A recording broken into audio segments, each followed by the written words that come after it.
people of the internet. Hello, friends and comrades of YouTube. I'm trying a new setup today. So, this is my bed. I hope that's obvious by the fact that it is a bed. I'm tired today. I'm tired. I've started a new teaching placement. First off, hello if you're new. My name's Jessica. I do knitting. I'm a student teacher. I teach English to high school and middle school aged kids. That's not what we call it here. I live in Scotland. We call it secondary school, senior school, depends. But I also knit, and this is what I talk about here. And this is my bedroom. Welcome. This is my cat Graham. She's asleep. I thought it would be fun and calming to have her in the video. So I thought I would sit here, and also I just want to sit in my bed all day. So yeah, that's the vibe. It's a mess. There is mess all in front here. I went book shopping this morning. There's like two really great secondhand bookshops in like the part of town where I live. I live in Edinburgh. But the part of Edinburgh where I live has some really, really cool bookshops. So I did a big bookshop, and I've got some of those books there, and I may show those, and then there's also some other books that I want to talk about over here at the end of the video. So if you're into book stuff as well as yarn stuff, then stick around. Yeah, I don't know whether this will be a long video or a short video. I just thought I'd just sit on my little bed and film and say hi, because I know it's been a while. I think it's been since like the beginning of January. It's now the middle of February, which is not that long, but I think coming off of having done Vlogmas, it's been a while. But the new setup that I'm trying is that the camera is far away from me, but I have here my phone, which is hopefully recording audio, because I know that some of you have said that the audio is quite crackly, or like if you turn it up it's kind of too loud. Well, not too loud, but there's like too much ambient sound or like fuzziness that is hard to listen to. And I think my phone has a slightly better quality audio. So if there is a slight like mismatch between what you're hearing and what you're seeing, I'm gonna spill some tea. Great. Between what you're hearing and what you're seeing, then that's because it's not the same device doing both things, and hopefully I've been able to line them up. I've done the YouTuber clap thing. So anyway, that's what we're trying today. Yeah, so hopefully phone, you are working. I'm just gonna, yeah, it is indeed recording, and this I think is also recording, so let's just get started. I'm drinking some tea. Oh, Graham likes to scratch her little face, and she shouldn't, so I have to stop her. Give her little scratches instead. I'm drinking some tea, just some like breakfast tea with oat milk. It's decaf because I don't drink caffeine. I'm gonna put it down and get rid of the tea that spilled on my arm and show you my knitting projects. Now I'm wondering whether this project that is finished and is underneath all of my purchased books from earlier today, I think maybe a finished object that I have not shown. I've definitely talked about it on Instagram. If you'd like to follow me on Instagram, I'll leave it below. I have a private account because I'm a teacher, and you know, my account goes back many years, so which I don't mind so much people who kind of, you know, are part of this community seeing, but I wouldn't want the whole public seeing, so don't be put off by the fact that it's, you know, private. If you're a real person, have a little request and then you can see. But I've spoken about this sweater So this is the ravelry Knits Everyday Sweater. I'm pretty sure I hadn't started it the last time that I made a video, but I'm not 100% on that. But I knit this using an Advent fade from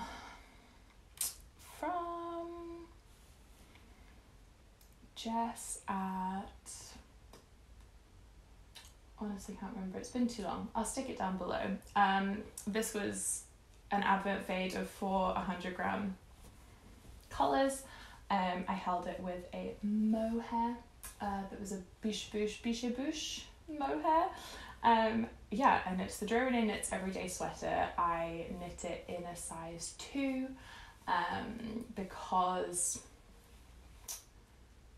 the yarn that I was using was like had a much bigger gauge than was what was recommended. I think probably I would wear about a size like 3, about 4 or 5 in Andrea Maui patterns usually.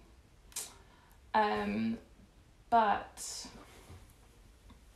I'm always a bit unsure because I feel like sizing is always done like based on your bust measurements, but my bust measurement is a lot larger than like the rest of my body. So I've been kind of trying to like make alterations, and something that I really want to do this year is think about garments and knit more garments, because I'm enjoying like being able to fill a hole in my own wardrobe. So this was something that I kind of did, that was the first step towards that. It's a cropped sweater. I wear a lot of high-waisted things, and I find that I don't have enough kind of cropped jumpers to wear with them. So this, yeah, I'm just really happy with it. I knit it in a week. Now that I'm saying I knit this sweater in a week, I'm wondering whether that was the title of my last video. I've got real teacher mush brain this weekend, so I think possibly that I actually have made a video already about this, but I can't talk about it enough because I love it. So this is something that was on my bed, and now I've talked about it, and I'm going to throw it away, but not throw it away. Obviously I'm keeping it, but I'm going to put it towards the other end of my bed. So since I finished that project, I've been working pretty monogamously, pretty exclusively on these 2 projects that I want to talk about today. And I'm getting my hand captured on the other side of the camera. One of them is a kind of second knit of the everyday sweater because I liked it so much. And now that I'm saying this, I'm remembering that I said this at the end of my last video, that I wanted to make another one, and I put kind of some possibilities of the colour that I should use. And some of you did comment to say which colour I should use, so thank you for all of your feedback and thoughts. I am happy to share, to announce to you all that I went for the neon orange. Seeing it on the camera, I'm like, wow, that is a bright colour. It does not look quite this bright in real life, but it is pretty bright, and I'm really happy with the colour that I went for. So I cast this on, I guess, as soon as the yarn arrived, so probably like a week after ordering it. So like a week after I finished the other one. And I'm currently working on the ribbing at the bottom. I think I've made it slightly longer than the one that I made previously, just to kind of go a little bit longer. And the one that I made before, I was working like very closely to make sure that I didn't lose at yarn chicken, because I only had 400 grams of yarn. Whereas this orange, I bought 3 200-gram hanks, so I've got like plenty, so I can kind of really just make it the size that I want, rather than having to kind of be making sure that it isn't too long. But actually the one that I made before was goodbye Graham was basically the size that I wanted it to be. So I'm kind of copying that shape and structure. Just gonna let Graham out of the room.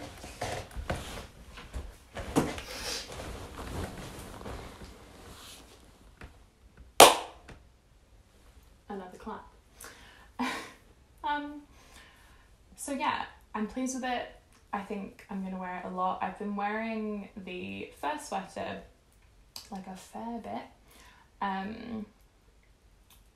but the slight problem is that it is really, really, really warm. I think the mohair plus the kind of merino wool, I think it's a merino wool, it's very warm.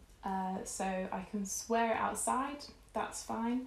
I can wear it in my flat because my flat's quite cold, but wearing it at the school where I'm working at the moment, it is just a little too toasty, but I find that I keep it on for style reasons, but I'm a little too warm. So I'm hoping that this one will be, kind of hilarious to call a neon sweater slightly more wearable.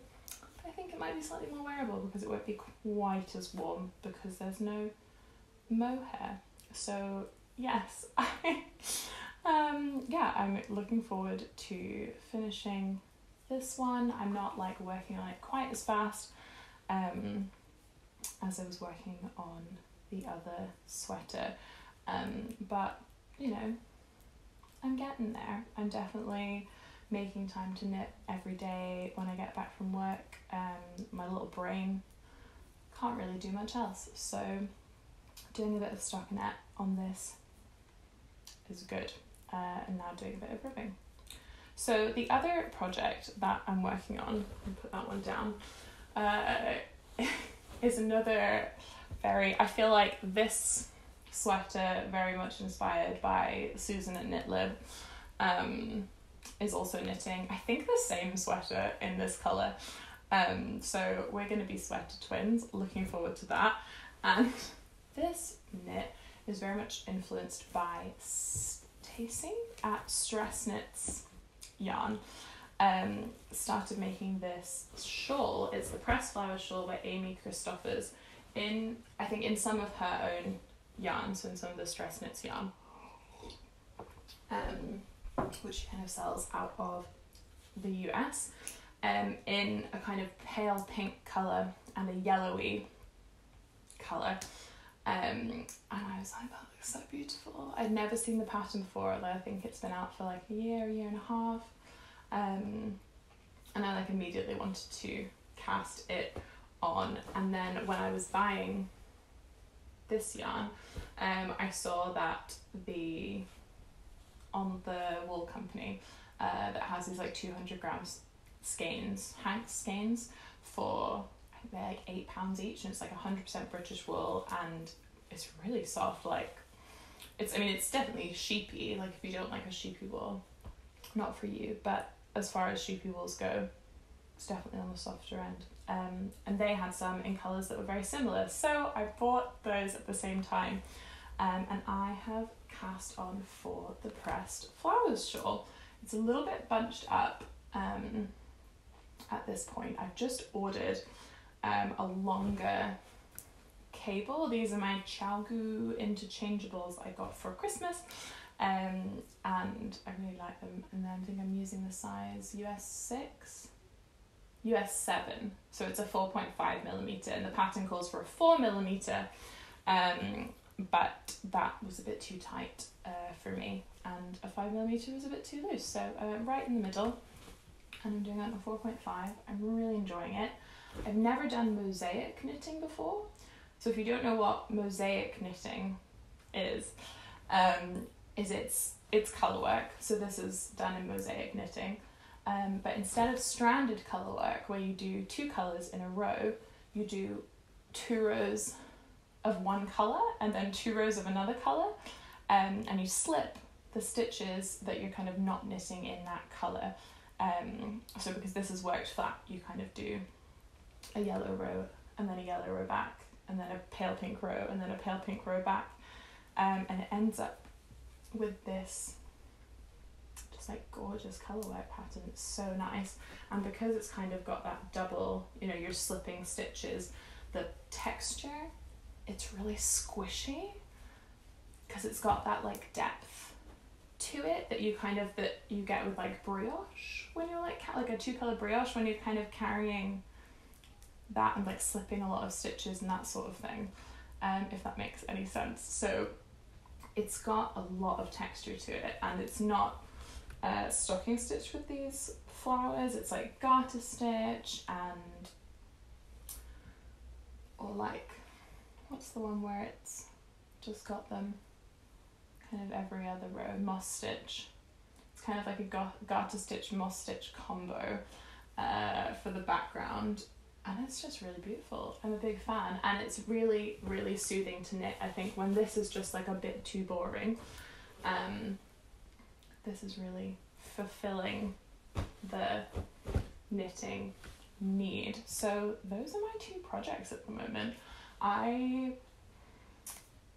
feel like I also kind of did a video talking through all of my like current whips, and there's not been any progress on any of those. They've just not interested me. I just want to work exclusively on these 2 projects, which is unusual, but I'm embracing it. Yeah, so that's my knitting at the moment. That's what I'm working on. I also wanted to talk about some books that I've bought. If you're interested in books. If you're not interested in books, goodbye. Thanks for watching. I'll be back with more knitting content whenever. Things with teaching are kind of a bit chaotic at the moment, so I don't know when I'll be back with another video, but I'm sure I will be, and I'm definitely going to be continuing to post like knitting and stuff on my social media, on the internet and other places. Yeah, I've also started using TikTok. That's a fun update. I've been trying to like get more inventive with my outfits that I'm wearing for work, and kind of like enjoy fashion and enjoy the things that I'm wearing a bit more intentionally. So I've been documenting what I've been wearing every day, and I made a TikTok account just to do that. So it's just at Jessica Faith Cooper, I think, on TikTok. I'll put it in the link below, but yeah, if you're interested in the clothes that I wear, including my knitwear, check that out. And if you're interested in books, stick around. So like I said, I teach English, and I want to do what I can to promote diverse and inclusive literature in the classroom. And I think for me the first step is educating myself on what's out there, and expanding my own kind of window of what literature exists, and yeah, making sure that I have kind of these resources on hand, and that I'm accessing books that I can then share with my pupils or with my kind of colleagues and that sort of thing, and also just enjoy it. It's like kind of an excuse to just buy fun, queer / otherly diverse books, and that's exactly what I did. I found a website called queerlit.co.uk that is like an online and potentially in-person bookshop as well, that just does queer literature. That's what it says on the tin. And I made a sizable order. The book that I went on to order was this book, and I realised that I'm very far away, but I'm not going to do cut-ins. You can just see what you can see, and I'll just describe it to you. But this book is called This Is Our Rainbow, and it's short stories, I think, for young people. I'm hoping it's for young people because that's why I bought it. It's an American book, so it was nice to be able to, like, the money on the back is just in US and Canadian dollars, so I don't think it's like for sale in the UK in many places, so it was good to be able to kind of get a copy of it. And I think it is queer stories for young people, which is great because those are the people that I am teaching. And it also looked like it, based on the cover, is diverse, not just in terms of like queer people, but there's also a lot of like people of colour in these stories, and short stories are always really great for teaching, full stop. I recently bought a like very old YA for queer people book from like 1994, And I just thought that this would be kind of a fun companion book to that, to kind of see what stories are being written now. So that was the book that I went on to buy. But then I also got a book distracted, and I bought some other books. I really like picture books. I know I teach like 11 plus, but I just really like picture books as well, and I think that they can be useful for teaching, and I just quite like owning them. So this one is called Mummy, Mama and Me, and it's very simple. It's like, we have a bath, like Mama rocks me in her chair, and Mummy and I go on the roundabout, but it's just about a kid with 2 mums. I thought it was very sweet, so I got that. And then this was another one for the classroom, and it's called Rainbow Revolutionaries, and it's like short,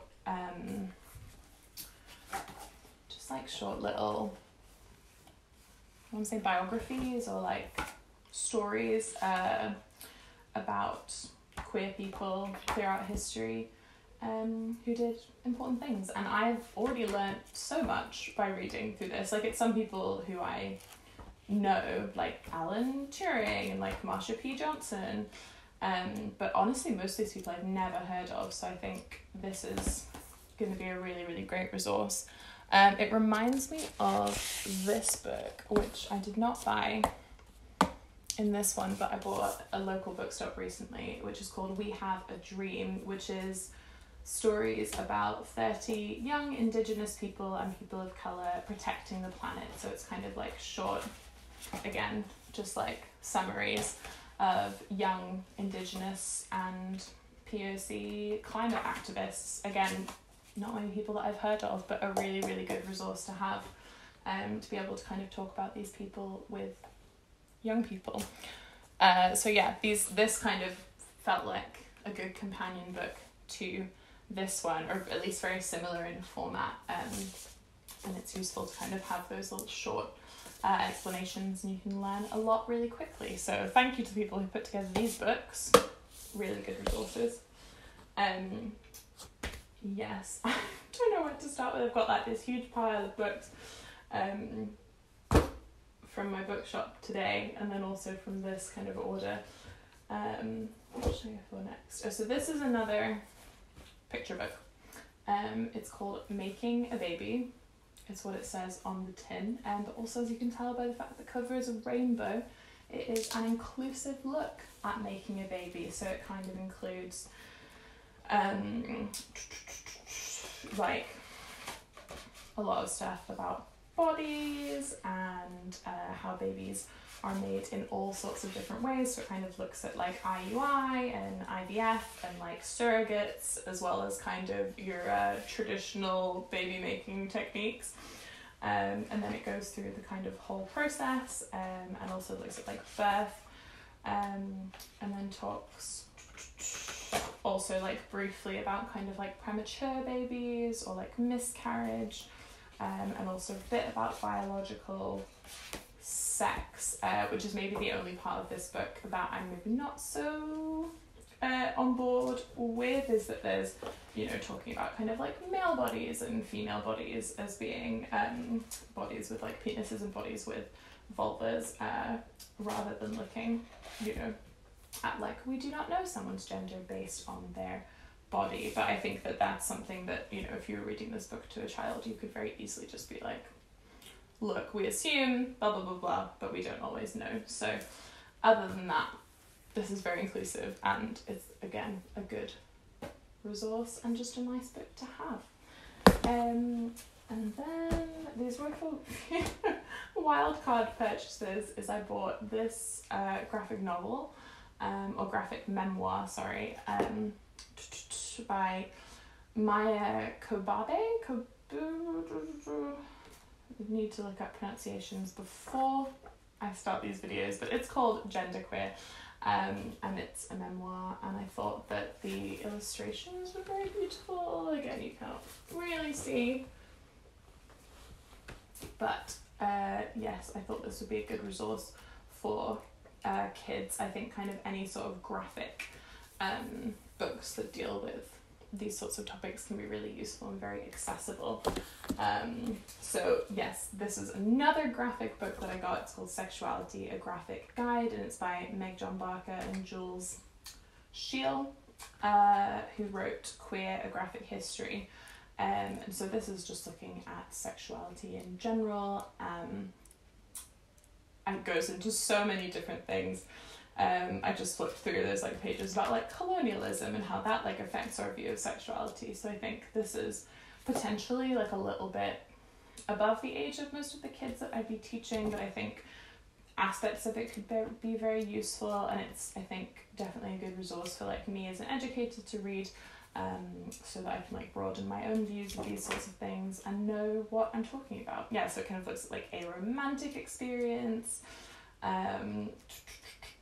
sexual hierarchies, asexuality, intergenerational trauma. It really goes into it. Capitalism.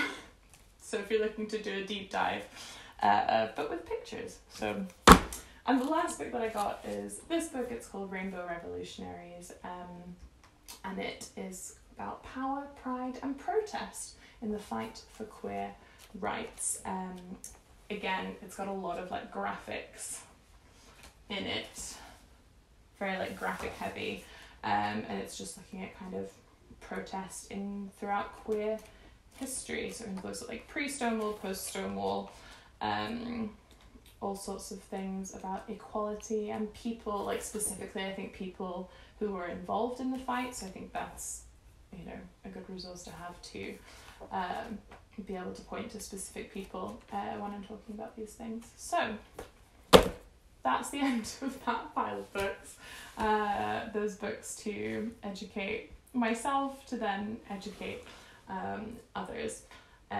Yeah, and then I also bought a whole bunch of books today, but I'm not going to go through those.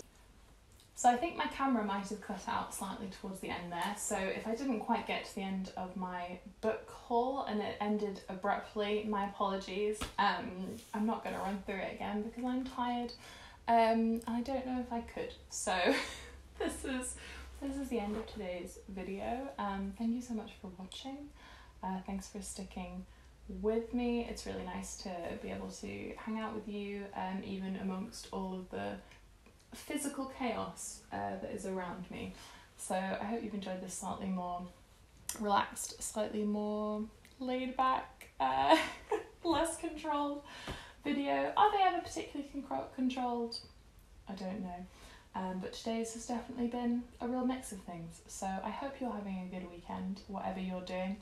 And that you are spending some time in your bed with your knitting and your books, and a little cup of tea. I've still got a little bit at the end. Hopefully that'll get me out of bed and up to do some editing. And then tomorrow to do some work, and then Monday back to school. So I hope you're having a good weekend, and that whatever your next week holds for you, that it's manageable, it's enjoyable, and that you make some time for yourself, and that I make some time for myself. It's all important. But yeah, I will see you in another video. Goodbye. Bye. Bye.